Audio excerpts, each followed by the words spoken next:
Las Vegas or New York City. These are two vibrant cities that never sleep, and personally, I like them both. But if you have to choose between one, well, we're going to help you do that today.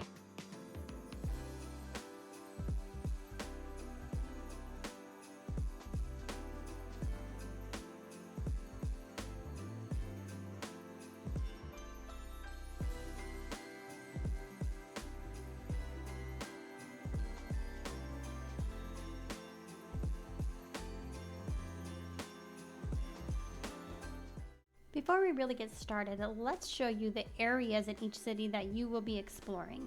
So in Las Vegas, you're basically going to be concentrating most of your time on either the Las Vegas Strip, which is a 4.2 mile section of Las Vegas Boulevard, or if you go a few miles north, you will head up to downtown, and this is the Fremont Street Experience area. Also, the Arts District is kind of an up-and-coming neighborhood. The Strip is what most people think of when they think about Las Vegas. This is where your big hotels and casinos are. Fremont Street or downtown Las Vegas is a much more compact area with just a few blocks full of older hotels, and they've done a lot to kind of revitalize the area. In New York City, you're probably going to visit a lot of the areas on Manhattan.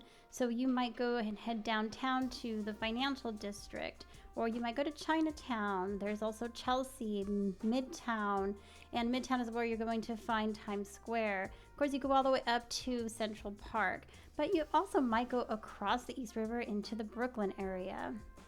New York City has a lot of unique neighborhoods, and you're going to want to check a lot of them out. And the good thing about New York is that they have a great subway system. It's cheap and accessible. It takes you to so many different places. Where if you go to Las Vegas, unless you're on the Strip or Fremont Street, it's harder to get around without taking a taxi or rideshare unless you have your own car. In New York City, they have the Edge, which is an observation deck that we're at right now. But they have several observation decks throughout the city, and a lot of them have additional activities that you can do along with it. So for example, at Summit 1, they have an immersive art experience. At Rockefeller Center, you can sit on this giant beam and they raise it up, so you kind of feel like you're a construction worker from back in the day. And here at the Edge, they have the City Climb, which allows you to climb up the side of the building. But let's look at some of the other activities you can do here in New York. Of course, I'm not going to be able to give you every activity you can do in New York or in Las Vegas, but at least you can get an idea of what you might be able to do in each city. So I did mention that there are several observation decks. There are actually 5 of them. This is from Summit 1, which I mentioned. This has an immersive art experience in here, like these balloons. But you also have the Empire State Building, the top of the Rockefeller Building. You have the Edge, and you also have One World Observatory. So several to choose from.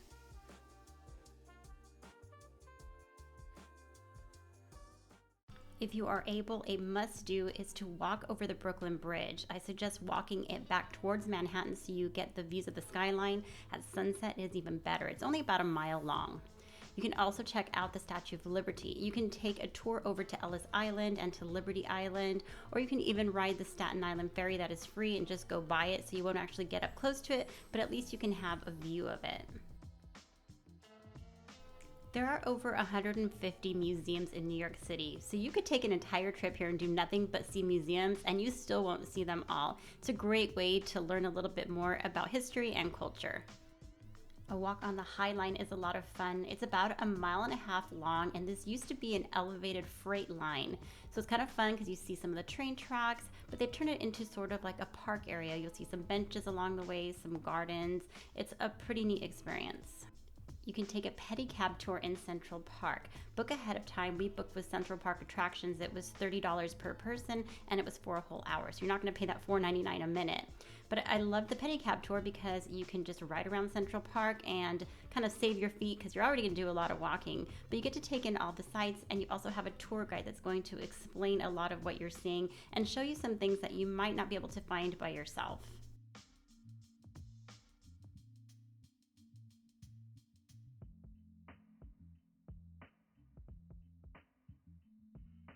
In Las Vegas, one of the more obvious activities you can do is gamble. Anywhere you go in Las Vegas, you're going to find casinos, and that includes slot machines in your local grocery stores and gas stations. But there are plenty of other activities to do in Las Vegas. Let's check them out. You can go ziplining downtown at the Fremont Street Experience, or over on the Strip if you head over to the Link Promenade, they also have ziplining. Also at the Link Promenade, you'll find the High Roller. It's an observation wheel. It takes about 30 minutes to make a full rotation. Or if you want to get way high in the sky, you can visit the Strat. This is an 1,149-foot tall observation deck with 360-degree views. You can see all of the Las Vegas Strip, and then on the other side, you can see all of downtown Las Vegas. Now, if you are very brave, there are a few rides up at the top, and you can also do a bungee jump from the top of the Strat. Not too far from the Strat, you will find Circus, and in here they have Adventure Dome. This is an indoor theme park with several different rides and games, but if you're not into this, you can go inside the casino, go upstairs, and you'll find the Midway. Up there they have carnival games, arcades, and they have free shows throughout the day. You can take a gondola ride at Venetian Las Vegas. They have an outdoor area and an indoor one, and yes, the gondoliers do sing. For you adventurers, if you head to the south end of the Strip, go to New York Hotel and Casino. You can ride a roller coaster. It actually starts and finishes indoors, just upstairs from the casino, but then it takes you outdoors, you go all around, and there's even a Revolution loop. If you're looking for something fun and free to do, head on downtown to the Fremont Street Experience. You can see live bands playing. They have a Viva Vision show that is overhead and plays every hour. And you're gonna find street performers all over the place. The people watching here, honestly, second to none. You can even play golf with the most spectacular view. This is right behind the Wynn Hotel and Casino, but you do not want to know how much it costs to golf here. Okay, if you must know, peak season, it can go up to $750 for a round of golf. Yikes. If you'll have a car while you're in Vegas, be sure to drive out to Red Rock Canyon or Valley of Fire. And be sure to take a little hike. There are some that are totally non-strenuous, and you can get some beautiful, breathtaking views coming out here. The nature in the surrounding areas of Las Vegas is absolutely stunning. In Las Vegas, there are two newer methods of transportation. Both of them are operational but have limited service. So first you have the Vegas Loop. Now the Vegas Loop is underground tunnels, and they use Teslas to get you from point A to point B. But right now it's only going from Resorts World to the Convention Center and Westgate. Now you also have the Zoox Robotaxi. These are autonomous vehicles, and right now they're in their testing phase. It is free to use right now, but it only goes from Resorts World to Area 15 to Topgolf and to Luxor. But once they are fully operational, it's going to work a lot like a rideshare service where you use an app to order your Zoox Robotaxi, and it'll take you anywhere you want to go in Las Vegas. Well, let's look at the other options for transportation in Las Vegas. You can take taxis, Ubers, Lyfts, but just note that you cannot hail a taxi from the street. Each hotel will have designated taxi lines, and they'll have designated rideshare pickup areas. There is a monorail that goes up and down the Las Vegas Strip, but it might not be convenient for where you need to go. It does not stop at every hotel. It's only on one side of the Strip, and it ends up in the back of the hotel. So depending on where you want to go, you still may have a lot of walking to do.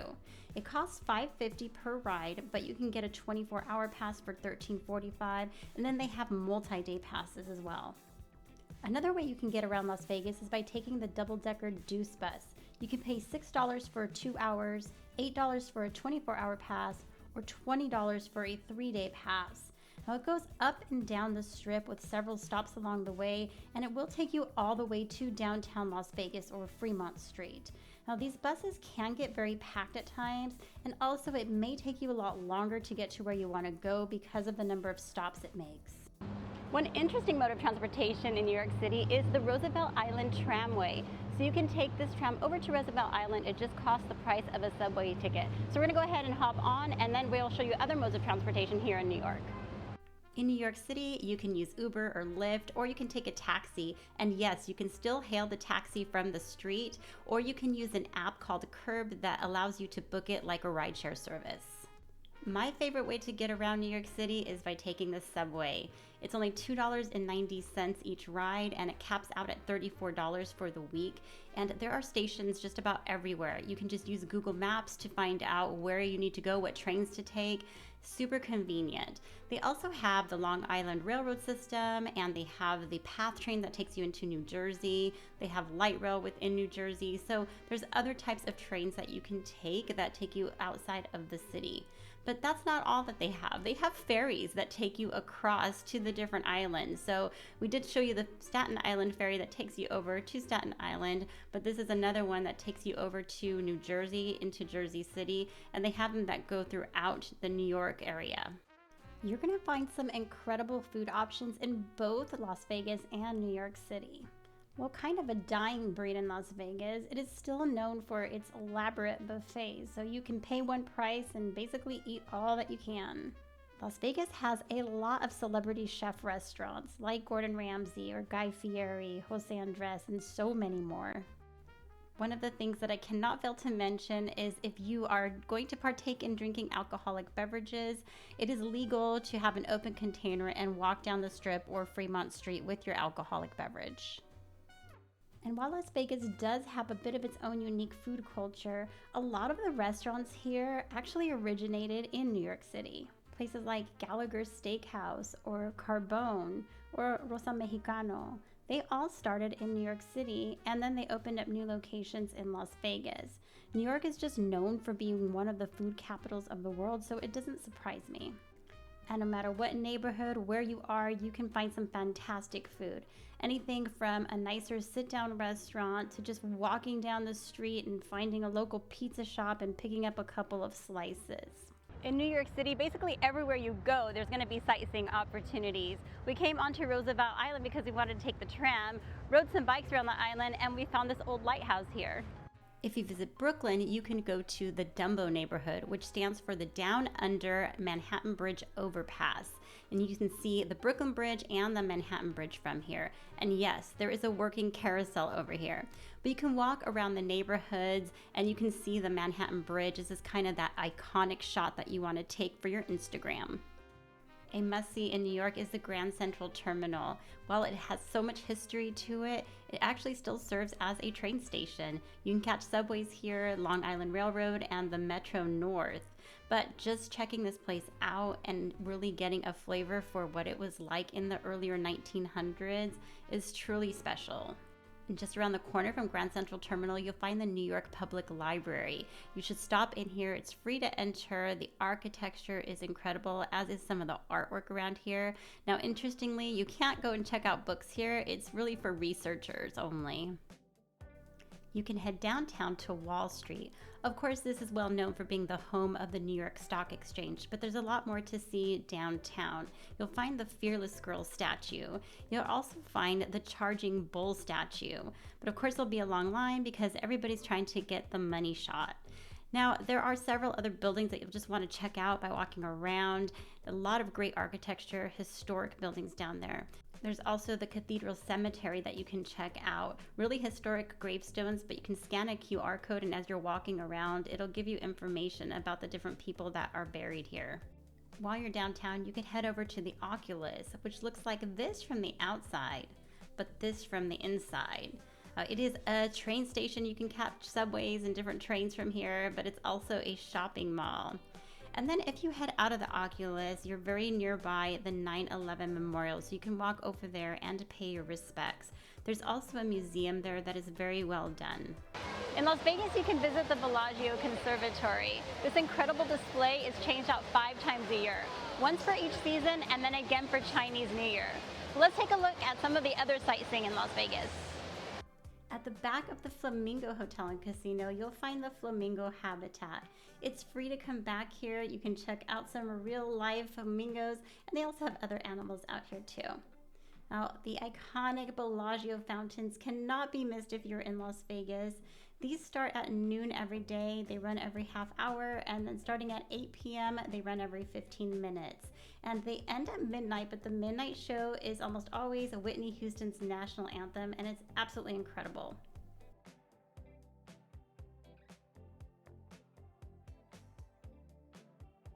And since you made it all the way to Vegas, you might as well come and have your picture taken at the Welcome to Las Vegas sign.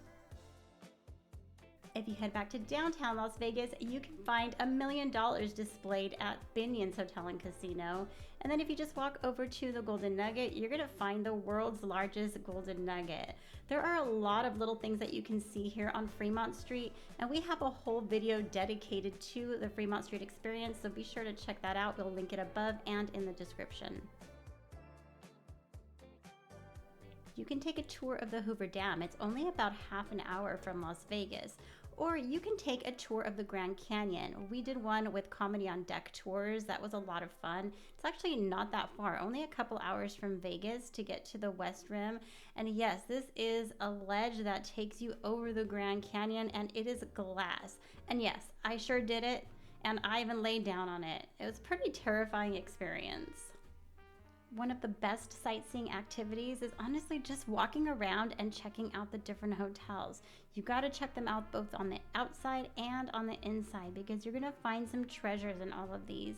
And a lot of these hotels are decorated so beautifully. And a lot of them change things up for the season, like this is Chinese New Year here. But today we are comparing Las Vegas to New York City.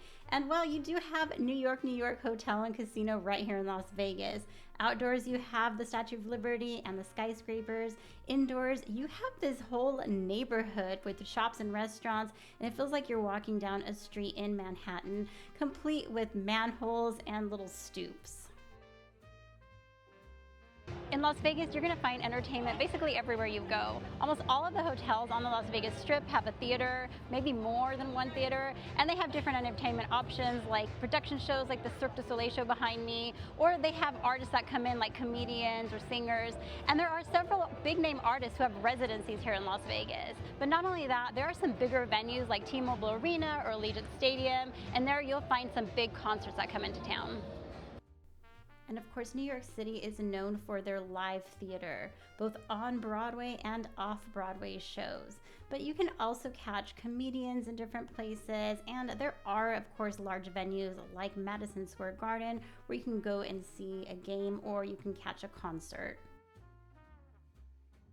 Here in New York City, the summers can be humid and brutally hot, but the winters can be just as brutally cold. We were here in January and it was snowing, it was very freezing, but I will say if you're going to be here in the winter or even fall, you're going to probably want to wear layers. We're here in November this time, and yesterday it was like 65 degrees, and today it's like in the 40s, so you want to make sure to wear a jacket, a little sweater, just something that you can peel off if you're indoors especially. If weather is a consideration for your trip, you should know that the summer months in Las Vegas can reach 120 degrees. The good news is if you do come in the summertime, you have some of the most amazing pools here in Las Vegas. But don't think that it's pool season all year round. A lot of people think that it's always hot in Las Vegas, and that is not the case. In the winter months, you can have highs in the 50s and lows in the 30s. It can get really chilly, and it's windy in the wintertime also. You want to just have mild temperatures. You probably want to come March, April, October, November time. I want to talk a little bit about pricing in New York City and Las Vegas. I'm not going to consider airfare because that just really depends on where you're flying from, what airline you're flying on, etc. I think that food pricing in Las Vegas and New York City are actually pretty comparable. Now, the one thing about New York City is that it's super easy to get cheap food. I feel like in Las Vegas, you have to travel outside of the tourist areas to get cheaper food. And unfortunately, unless you have a car, it's going to cost you money either by rental car or by Uber or taxi to get to those cheaper locations. Pricing for attractions or activities is also going to be very similar in both cities. Where I think you're going to find the real cost difference is in the hotel pricing. So you're going to pay significantly more to stay in a hotel room per night in New York than you are in Las Vegas. As a matter of fact, there are some months where you're going to pay more than double for a hotel room per night in New York than you are in Las Vegas. And New York really has sort of seasonal hotel pricing, so you're going to pay a lot more in December or in June than you will like in January. A lot of people like to go in the summer and they like to go during the Christmas time. where Las Vegas has price surging around the holidays and also around different events that are going on. So if there is a big sporting event like the F1 races or the New Year's Eve holiday, you're going to see price surging on those hotel room nights during those times. And just because you're paying more for a room in New York City does not mean that you are getting more. New York City is known for having very small hotel rooms, even in some of the more luxurious hotels, whereas Las Vegas has built some incredibly luxurious hotel rooms. If you love culture, history, incredible food, and a fast-paced urban environment, then New York City is probably for you. If you love entertainment, gambling, luxurious hotel rooms, and incredible pools, then maybe Las Vegas is the place for you. What do you think? Where are you going next? Drop us a comment and let us know. Thanks so much for watching, and we'll see you next time.